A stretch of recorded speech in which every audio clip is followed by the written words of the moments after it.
todos nos enteramos de que había sido encontrado este muchacho Marco Antonio Sánchez Flores, estudiante de la prepa número 8, y se veía en mal estado en las imágenes que se presentaron de su encuentro y de cómo lo trasladaron al Distrito Federal porque fue encontrado en Tlalnepantla. El caso es que lo llevaron al psiquiátrico para hacer una evaluación. Desde luego no le han terminado de hacer los exámenes correspondientes, pero de primera intención señalaron que no tiene heridas que tarden más de 15 días en sanar y no han dicho por qué su apariencia es de estar ausente.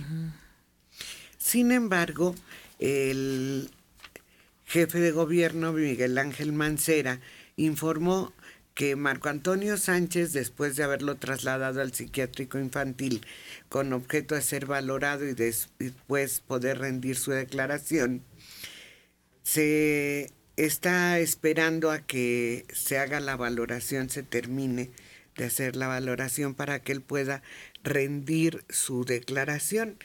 Pero él ya señaló que definitivamente no fue una desaparición forzada. Obviamente es ocultamiento, retención. Eso es la desaparición forzada, pero no se puede calificar de esa manera lo que sucedió con Marco Antonio, puesto que estaba libre. Pues nadie sabe Pero qué se le están pasó. esforzando mucho en precisar que lo que sucedió con Marco Antonio no fue forzado y que los policías, a pesar de que están detenidos en este momento, pues cumplieron con su obligación y ellos ya detallaron, hicieron una descripción muy amplia de cómo fue que lo detuvieron, por qué y por qué ellos lo liberaron. Pero habría que comprobar todos esos hechos, ¿no? Pero lo que no explican es por qué lo liberaron a 80 kilómetros de donde lo detuvieron. Es decir, durante ese tiempo hay una desaparición forzada. ¿Por qué? Porque simplemente si yo veo que no hay elementos, dicen ellos que hubo una denuncia de un tercero que le habían robado un celular o no sé qué, que lo subieron y entonces al no estar ya el denunciante, lo dejaron en libertad, sí, pero lo dejaron en libertad a 80 kilómetros de donde lo detuvieron. Entonces ahí sí ya pareciera que sí hay una desaparición forzada. Lo que dicen los policías no es eso. A ver, Marcos Hipólito. Sí, bueno, ahorita la distancia que mencionó César sí es exagerada. De hecho, donde lo encuentran, a final de cuentas, en el municipio de Melchor Ocampo no son 80 kilómetros.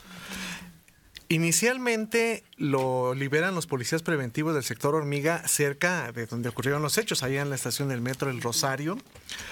Hay una irregularidad en cuanto a su detención y al exceso de fuerza que realizan los elementos de la Secretaría de Seguridad Pública Capitalina. Argumentan que una tercera persona es la que solicita su detención. No lo pueden probar, aunque sí debería ser. Hay muchas inconsistencias porque ahí ya se le pierde la pista. Primero decían que no funcionaban unas cámaras, después que sí había videos. Lo siguiente que se salta es cuando llega a un juzgado cívico en el municipio de Tlalnepantla, Estado de México. Tampoco nos han dicho con exactitud por qué motivo es presentado, pero al no haber elementos lo dejan salir a pesar de que su estado físico y mental no era propicio y tomando en cuenta la edad para que una autoridad lo saque a la calle. Ahí también hay una falta de atención y de responsabilidad por parte de autoridades del gobierno del Estado de México. Ahora lo que ayer se estuvo manejando incluso mucho en las redes sociales, porque cuando lo localizan en el municipio de Melchor Ocampo y después cuando hay fotografías de que está ya en la Fiscalía, en el Centro de Justicia Barrientos de Tlalnepantla, tiene algo en las manos que asemeja a lo que utilizan los que inhalan solventes. Incluso hay versión de compañeros de él en la preparatoria de que inhalaba solventes, o sea, algún trastorno por ingesta de sustancias. Lo trasladan al Hospital Psiquiátrico Infantil Dr. Juan N. Navarro. No se ha dado a conocer con exactitud el diagnóstico que se emite, pero ahí está la respuesta a por qué andaba deambulando de manera errática. Ayer lo comentaba, consideraba que podría ser tal vez algún daño neurológico por el golpe con el casco que le da al motociclista o por el evento traumático, el shock psicológico, pero también hay que considerar la posibilidad de la ingesta de alguna sustancia que altera la percepción, lo que es independiente a la responsabilidad que tienen las autoridades, para empezar los policías, porque hubo un exceso en su detención, que un amigo toma la fotografía y todos nos damos cuenta cómo está sometido, tirado en el piso. Entonces, ayer todavía causó revuelo en redes por quienes lo criticaban, que posiblemente se intoxicaba con alguna sustancia. Eso no hace a un lado la autoridad, la responsabilidad que tiene, pero también marca otra vertiente para dimensionar cuál es la situación de este muchacho. Hay varios detallitos. Una, que cuando ya detienen al joven, ya la última vez, antes de que lleguen los papás, más bien cuando llega el papá, que el joven se le va a golpes al papá. Sí, también eso se mencionó. Que también, o sea, no saben qué tanta conciencia tenga. Otra cosa que argumentaban los policías, por lo que no cumplieron el protocolo de que no lo tenían que dejar así en cualquier sitio, es que este muchachito supuestamente dijo que tenía 19 años. Entonces el tratamiento es diferente si es mayor de edad, así es menor de edad, pero según ellos se justifican con que siempre dijo que tenía 19 años. Entonces que por eso como que lo dejan que se vaya y dices, pues, ¿por qué no? Nunca hubo denuncia, no hubo una denuncia oficial, sino simplemente... Ellos se respaldan en el nuevo nivel, el nuevo sistema acusatorio. Uh-huh. Sí. Y que no hubo quien levantara denuncia, que nada más era una persona que estaba en el automóvil y que sintió que lo iban a asaltar porque lo ve con el teléfono. Hay muchas cosas que todavía no están claras. Bueno, parece ser que es un estudiante de la preparatoria 8 que iba bien en sus estudios.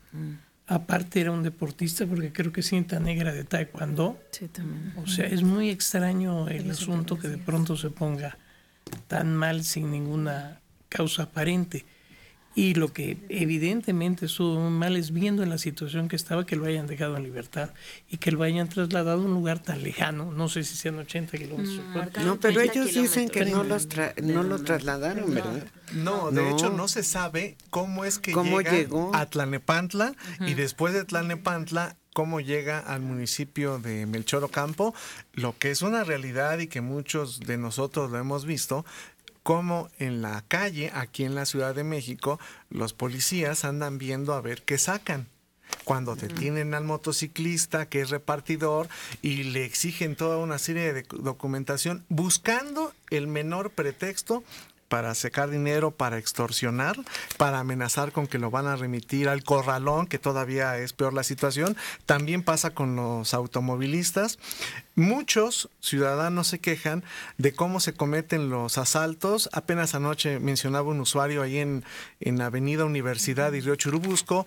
Por la luz roja del semáforo llegan los delincuentes, se asaltan en centrales del periférico, ha sido en centrales del viaducto, y todos nos quejamos de que está la delincuencia a todo lo que da y el policía distraído viendo a ver qué saca. Esa es una realidad, extorsionando a muchachos. Ahora, con esto ya se voltea la mirada a lo que están haciendo los policías. Es una realidad. Si ven que no le pueden sacar nada, los botan, pero si les pueden sacar algo, los extorsionan. En el caso del muchacho, pues ahora están en apuros porque los capta el amigo tomándoles una fotografía, lo dejan ir y el muchacho desapareció, que no sabemos a dónde anduvo. Ahí hay un exceso de fuerza, un abuso de la policía. Donde se complica es que no sabemos a dónde anduvo, para dónde se fue, cómo llegó a Tlalnepantla. Otra situación grave.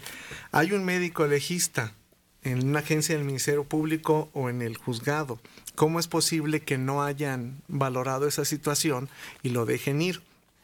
Aquí hemos visto también en los casos de intento de suicidio cómo los policías preventivos lo toman a veces hasta como broma y los dejan ir ahí Y si los llevan a algún juzgado, agencia del Ministerio Público, no existe la capacitación para un protocolo de actuación y también los dejan ir. O sea, no nos extrañe, es una cosa que sucede a diario, pero ahora nos llama la atención porque era una desaparición de un muchacho de 17 años. Y porque está teniendo consecuencias. Los alumnos de la Prepa 8 suspenden clases, hacen paro, porque dicen que se sienten inseguros y que lo que le pasó a Marco Antonio le pudo pasar a cualquiera.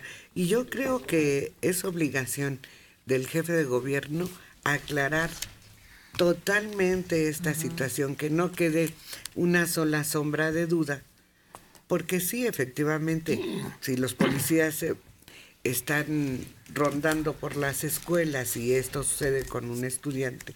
Sí, y si la situación actual de la mente del personaje es debido al maltrato policíaco, pues es mucho más grave, ¿no? Claro.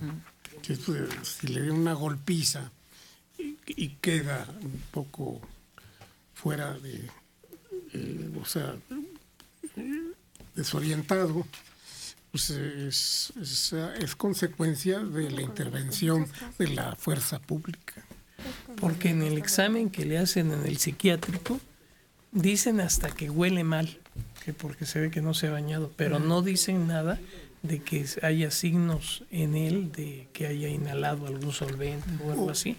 No lo reportan. Bueno, eso lo tendrán que hacer por medio de análisis, no en una primera revisión. Yo creo que sí. O sea, si están dando parte, no sé si vieron, porque es muy chistoso, porque hasta dice que huele mal, que se ve que no se ha bañado, y terminan diagnosticando delirios, que padece delirios, pero no dicen que sea por solventes. Yo creo que obviamente que se huelen cuando están drogados, huelen a tiner o huelen al solvente, lo hubieran dicho. Es lo primero que hubieran dicho, sobre todo siendo autoridades. Parece ser, yo me voy más por lo que dice Mario. Sin duda de haber tenido ya él una personalidad un poco psicótica y este trauma le desató todos sus males.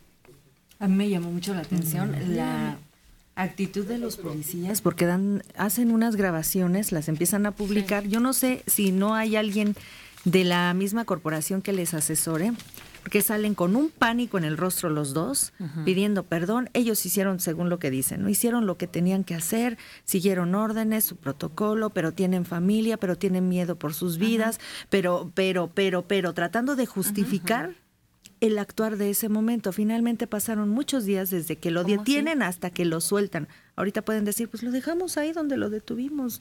Pues sí, pero en algún momento pues, se dan cuenta tanto la edad que tiene, le reportan a alguien, otro tipo de actuar, y enseguida, ¿por qué dar esas declaraciones fuera de lo que es la misma autoridad, ¿no? Ante el Ministerio Público o a quien le corresponde? ¿Por qué salir a las cámaras, quererse adelantar, buscar la misericordia de la gente? ¿Por qué esa desesperación por parte de ellos?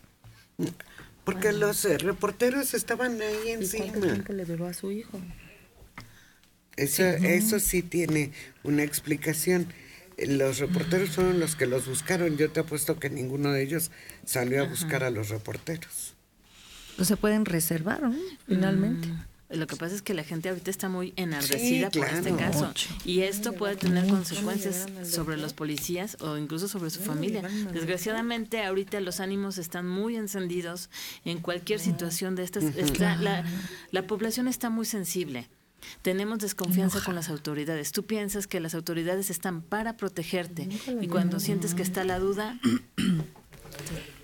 Yo creo que esto va a tener una respuesta y debe de ser pronto, porque está generando una serie de conflictos y de cosas que pueden causar un problema serio.